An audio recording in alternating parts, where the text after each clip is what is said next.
Mĩario ya mĩthia ĩrĩ ya kanua ka minista wa kĩgĩna John Mbadi mwena ũmwe akĩra ambunge atĩ thirikari nĩrĩkĩtie kũhingũra kambuni ya kĩgĩna kĩa waaki, na mwena ũyũ ũngĩ akĩra igoti atĩ ahenagia ambunge ĩrĩ ta njĩra ya kũhahũra arĩa mena itanya rĩa kũhingũra kambuni ciao na rĩtwa rĩrĩ kana ona ciama cia ũteti nĩyo ngwatanĩro ya mũng'ethanĩro ĩhũthĩrĩte kuga atĩ akenya marakungio wara nĩ thirikari yao. The National Assembly must summon CS Bandi to reconcile his parliamentary presentations with his court testimony.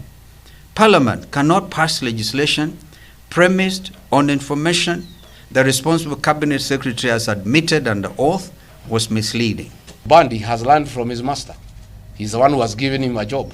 So if the president is lying, what stops other people from lying? I heard him the other day crying about corruption by traffic policemen. He has no moral authority to talk about corruption and bribery. He has made bribery a way of life. It's a new normal in this country where he is bribing people on the loans of State House.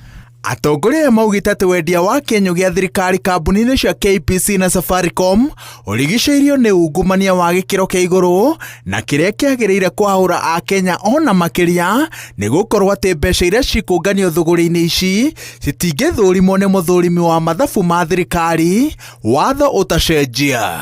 What hopes do we have in this parliament? And we are saying it's not a matter of hoping. It's a matter of defending the national interest. It's a matter of defending the constitution of Kenya, and it gives us powers. Where parliament fails or abdicates its role, the judiciary is our last line of defense.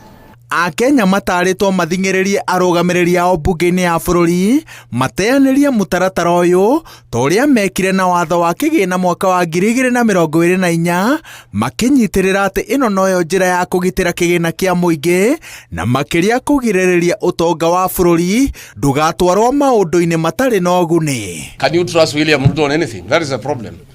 What we know is that they are creating a fund that will not go through parliament, that will not be subject to audit.